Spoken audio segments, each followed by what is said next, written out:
bakunze ikiganiro ijambo ry'umunsi, ndabifurije umunsi mwiza w'umugisha, umunsi w'amahirwe, umunsi wo gutoneshwa n'umwami. Haleluya. Mwami Yesu abashore ku ruzi rw'umunezero.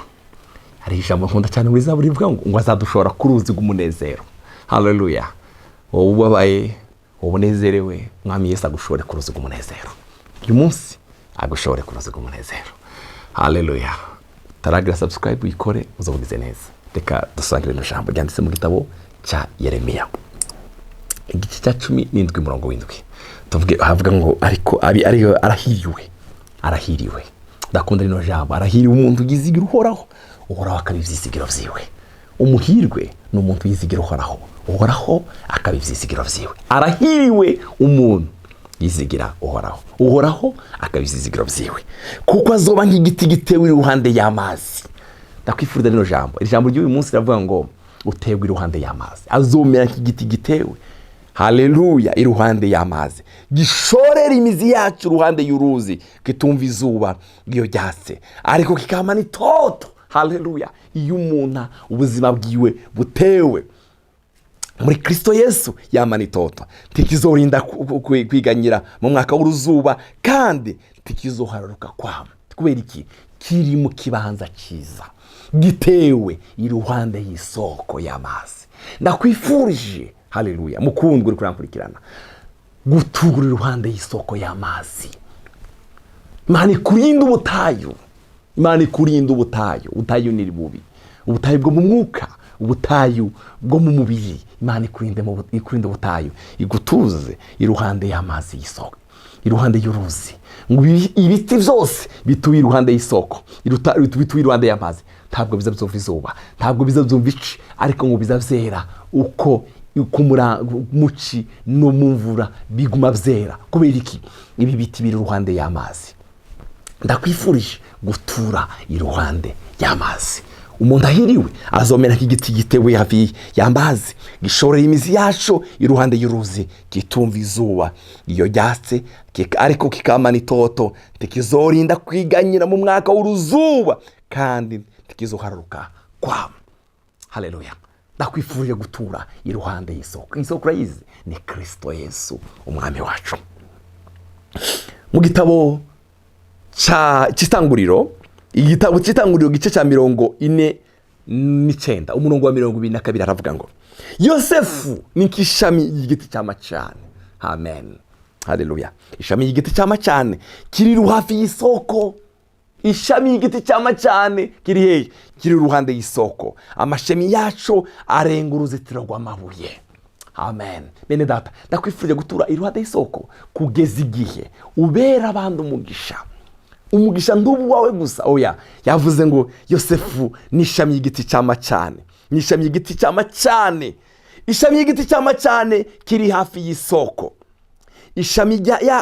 Amashami yacu arenga uruzitiro rw'amabuye. Benshi bakagira umugisha ku bwa Yosefu. Amen. Bene data, iyo dutuye iruhande y'isoko y'amazi, tuba abantu beza, turama. Amen. Hari umunezero ugaragara ku buzima bwacu. Yesu aguhezagire.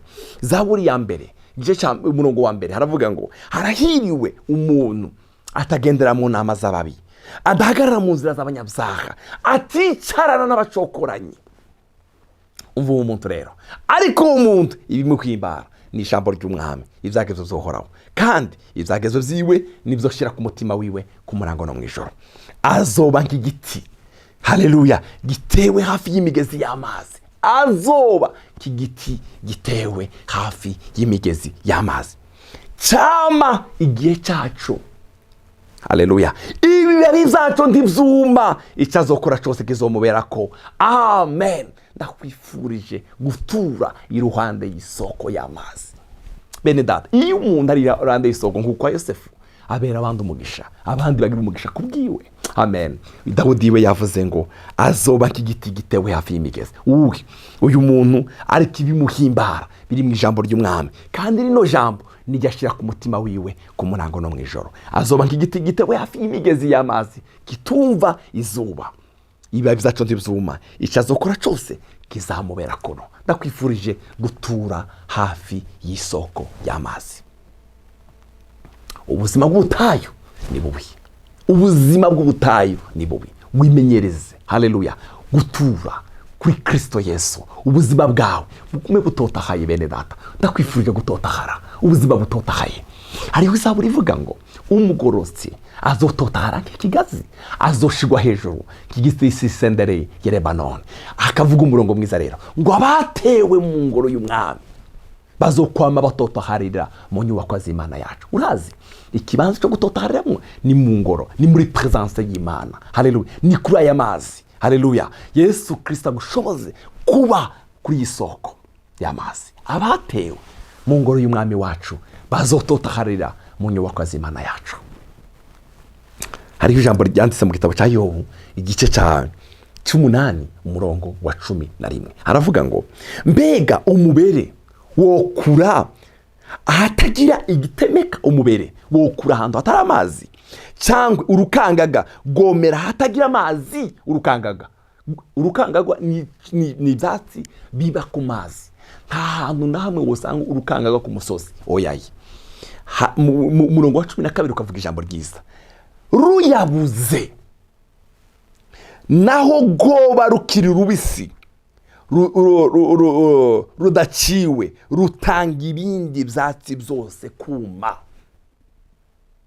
Amen. Ruyabuze, urukangaga rubuza amazi, rurusha ibindi byatsi byose kuma.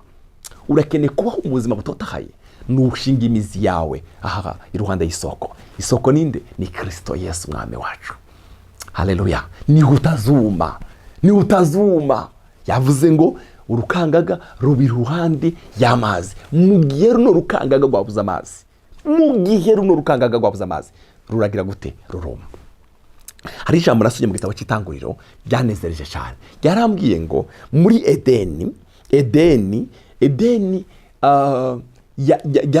Edeni yavomegwa n'inzuzi zine.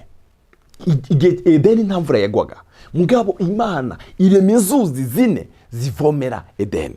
Reka nsome igice cya 2 umurongo wa 10 mwumve. Aravuga ngo ugwa mbere gwitwa Pishoni nigo rukikije igihugu cyose cyiha Havila, kirimo inzahabu, kandi izahabu yo muri cyo gihugu ni nziza. Aho niyo haba ivyitwa Budula n'utubuyenge twitwa Shohamu. Uruzi rwa gatatu rwitwa Hedeki nigo ruca hino y'igihugu cyitwa Ashuri. Uruzi rwa kane rwitwa Efrata. Reka mbabwire, muri zino nzuzi zine zavomera Edeni, mvuge mu ruzi rwitwa Efrata. Efrata rusobanurwa ngo uburumbuke cyanke kwera cyane. Ngo aho Efrata yaca yasiga uburumbuke, yasiga kwera cyane. Ndakwifurije muvandimwe ngo uruzi rwa Efrata ruvomere ubuzima bwawe. Uruzi rwa Efrata ruvomere ubuzima bwawe n'ubw'umuryango wawe n'ubw'abana bawe. Ndakwifurije gutura ku masoko. Efrata ivomere ubuzima bwawe. Haleluya, uture ku isoko yitwa Efrata. Haleluya, ni rumwe mu ruzi rwavomera Edeni, Efrata, kandi aho rwaca ngo harera cyane. Pishoni nago ngo rwariyongerajya cyane. Hama Gihoni isoko idudubiza cyane. Hama Hidokori rwarihuta, rwaranyaruka cyane. Efrata rero ngo aho rwaca hose ngo rwazana uburumbuke bwinshi. Ndakwifurije gutura iruhande y'amasoko. Ndakwifurije kumera nka Yosefu, ishami y'igiti cyama cyane kiri iruhande y'isoko y'amazi. Haleluya, cyama cyane, kandi amababi yacu arenga uruzitiro. Yesu aguhezagire. Ugire umunsi mwiza w'umugisha. Mwami Yesu agutuze ku masoko. Reka ndagusengera. Ijambo ryawe ryavuze mukunzi wacu ngo harahira umuntu yizigira uhoraho akabivyizigiro byiwe, ngo azomera nk'igiti gitewe hafi y'imigezi y'amazi. Yakobo yabwiye Yosefu ngo nishami y'igiti cyama cyane kubera iki iruhande y'isoko y'amazi. Ndakwifurije mwami, ndasengeye uno muvandimwe uriko numviriza, udutuze ku ruhande y'amazi. Haleluya, tubere bandi umugisha, niho tuzohora dutotahara. Yobu yavuze ngo urukangaga ntirushobora kuba ahatari amazi. Natwe ntidushobora kugira ubuzima mu gihe ubuzima bwacu budashinze imizi muri wowe. Dawudi yavuze ngo harahiriye umuntu atagendera mu nama z'ababi. Haleluya, aticarana n'abacokoranye, ariko ibimuhimbara biri mu byagezwe byohoraho. Kandi iryo jambo niryo ashira ku mutima ku murango no mwijoro, ngo azoba nk'igiti gitewe hafi y'imigezi y'amazi. Ndasenge akora mubiriza, dutuze hagati y'imigezi y'amazi, udutuze hagati y'imigezi y'amazi. Ibiba byacu ndivyuma icazokora cyose kizamubera kuno. Udutuze mwami iruhande y'imigezi y'amazi, uruzi rwa Efurata ruvomere ubuzima bwacu n'ibyacu. Urakoze, icubara kibicawe mu izina rya Yesu mwami wacu, amen.